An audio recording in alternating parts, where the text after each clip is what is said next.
নমস্কার বন্ধুরা, কালকে তোমাদেরকে বলেছি যে বাঘাযতীন যাবে এক বান্ধবীর বাড়িতে। তো জানোই সবই। তো কালকে সকাল সকাল বেরিয়ে পড়লাম। সোনা জানো তো, সে সকালবেলা শুধু হরলিক্সটুকু খেয়েছে, তারপরে কিচ্ছু খায়নি। আর দিয়ে ট্রেনে বসে একটু বিস্কুট খাওয়ালাম, সেও খাবে না। আর কি বলবো, বাইরে কালকে শরীরটা একদম ভালো, কিন্তু জানোই তো খুব ঠান্ডাটা লেগেছে। তো দেখো, স্টেশনে আমি সোদপুর স্টেশন থেকে উঠলাম আর শিয়ালদায় নামলাম। কিন্তু শিয়ালদায় নেমে দেখো বাবাটা হাত ধরে ধরে হাঁটছে। আর আমার জানো তো এত ঠান্ডা লেগেছে কি বলবো। দিয়ে শিয়ালদা স্টেশন দেখো একটা অ্যাকুয়ারিয়াম দেখলাম। অ্যাকুয়ারিয়ামটা বেশ ভালো, কিন্তু ভালো বলতে কি বেশ বড়, কিন্তু একই কালারের মাছ রেখেছে। এইদিকে শোনার জন্য একটু অরেঞ্জ নিলাম। অরেঞ্জগুলো দেখে এত লোভ লাগছে, মনে হচ্ছে অরেঞ্জের পেটিটা গাড়িতে নিয়ে চলে যায়। কি সুন্দর কালারগুলো, কখনো সবুজ কখনো অরেঞ্জ কালারে, দারুণ লাগছে দেখতে। তো যাই হোক, সোনা এদিকে দুপুরবেলা হয়ে গেছে, সোনাকে খেতেও তো হয় বলো। সোনাকে প্যাটার্নার পরোটা বেশ ভালো লাগে খেতে, কিন্তু সোনা কি বলবো একটুখানি খেয়েই আর খেলো না। কোন সে জবরদস্তিকে খুব সামান্য অল্প অল্প করে খাওয়া দিচ্ছে, ছেলে মুখ থেকে যে এক করে শুকিয়ে গেছে যেন একদম। কালকে দুদিন ধরে এত শরীরটা খারাপ হয়েছিল। আর কালকে প্রচণ্ড সকাল থেকে সেই রাত অবধি প্রচণ্ড শরীরে ভীষণ ধকল গেছে, একবার এখান ওখান করতে হয়েছে। কালকে যে তোমাদের বলেছিলাম ডিজেবল ডে, কালকে প্রতিবন্ধী দিবস ছিল। দিয়ে দেখো একজন বিবাহের সাথে দেখা হয়ে গেল। সোনাকে দেখেই বলছি তোমাদের ভিডিও দেখতে খুব ভালো লাগে, এত ভালো লাগে সত্যি যে রাস্তায় বেরোলেই ফ্যানদের সাথে দেখা হয়। আর সবাই কি বলে, সত্যি তোমাদেরকে খুব ভালো লাগে, তোমাদের ভিডিও দেখতে পারলে সব থেকে বেশি সোনা ভাইকে ভালো লাগে, সোনা বাবাকে ভালো লাগে, এই যেন বিরাট পাওনা। তারপরে খিদে পেয়ে গেল, খেতে তো হয় বলো। এই দেখো না, এই যে প্রথম ভাতটা দিয়েছি, তারপরে আর একটু খেলো না, ওর জন্য মাছটা নিলাম জানো তো, যে একটু মাছ খেতে ভালোবাসে। চলো মাছের ঝোল হালকা, বেশ একটা ছোটো হোটেলে ঢুকেছিলাম, বেশ ভালোই কিন্তু খাবারটা ভালো। আলু ভাজা করেছিলাম, আর কি চচ্চড়ি করেছিল, ডাল করেছিল, তারপরে শোনার জন্য একটু মাছ নিলাম।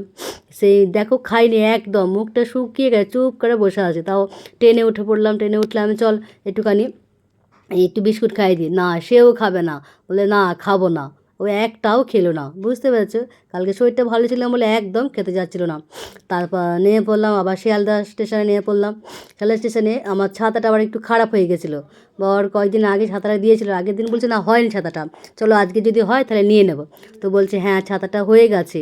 এই দেখো ছাতাটা ডান্নাটা একদম খালি খালি নিচে নেমে যাচ্ছে। আর ছাতা ছাড়া কি চলা যায় বলো, ছাতা ছাড়া চলা যায় না। আর কালকে কিন্তু আরও দুজন ভিউয়ার সাথে দেখা হয়েছে জানো তো, কী যে ভালো লেগেছে কি বলবো, মনের মধ্যে একটা দারুণ অদ্ভুত খুশি আসে। আর ওরা আগে আগে যাচ্ছে আর আমি পেছনে পেছনে, আমি তো হাঁটতে পারছি না, এত জোর রেখে হাঁটা যায় নাকি বলো। ওরা তাড়াতাড়ি এসো, ট্রেন পালিয়ে যাবে ট্রেন পালিয়ে যাবে, সে তাড়াতাড়ি করে হাঁটা যায় নাকি। তো ওরা দুজন তার সামনে আবার একটা অ্যাকুয়ারিয়াম ছিল, সেটাকে একটু ভিডিও করে দিলাম। এই দেখো চুপ করে বসে আছে, না খেলে মুখটা শুকিয়ে যায় বলো। আর প্রথমে আর জায়গা পাচ্ছিলাম না, তো এত ভিড় ছিল। তারপরে কাউকে বলে একজনকে সোনাকে বসতে দিলাম, তারপরে বেশ মোটামুটি ও বসতে পেলো, আমিও বসতে পেলাম।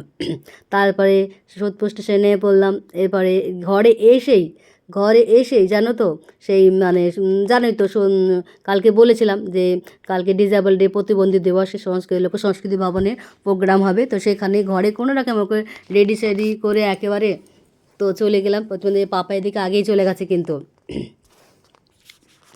এবার ওপরে উঠি চলো। ওপরে উঠে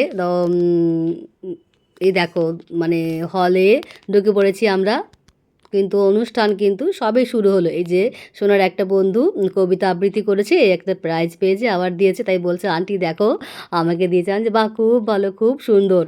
তো অনেকেই এসেছেন, রামকৃষ্ণ মিশনে কর্ণধার মনে হয়, হ্যাঁ উনি এসেছেন, মহারাজ উনি এসেছেন, অনেকেই এসেছেন আর কি। স্বামী বিবেকানন্দ হচ্ছে, এই যে উনি শঙ্করদা, বিশ্ব প্রতিবন্ধী কল্যাণ সমিতি, উনি কিন্তু সব কিছু ওনার কাছে। তারপরে গরিব বাচ্চাদের অনেক কিছুই দেওয়া হয়, ব্যাগ দিয়েছেন, তারপরে যে সেলাই মেশিন আছে সেলাই মেশিন দিতে, ওয়াকার দেওয়া হচ্ছে, তারপরে হুইল চেয়ার দেওয়া হচ্ছে, সব কিছু কিন্তু ব্যবস্থা এনারাই সব করেছেন। তো প্রতিবন্ধী ইনি হচ্ছেন শঙ্করদা। তো প্রতিবন্ধী দিবসে তো অনেক কিছুই ব্যবস্থা করেছে, তো আমার দায়িত্ব ছিল পুরো ভিডিওটা করা। তো সেই জন্য আমি একদম এক কোণে দাঁড়িয়েছিলাম, সকলে ভিডিও করছিল। আর ইনি হচ্ছেন দীপালি, ইনি হচ্ছে কিন্তু ব্লাইন্ড, কিন্তু খুব সুন্দর খুব সুন্দর গান। ওই যে সোনা আর পাপা চুপ করে বসে আছে দেখেছো, খালি পাপাকে বলছে পাপা চলো, কালকে ভিডিওটা পরে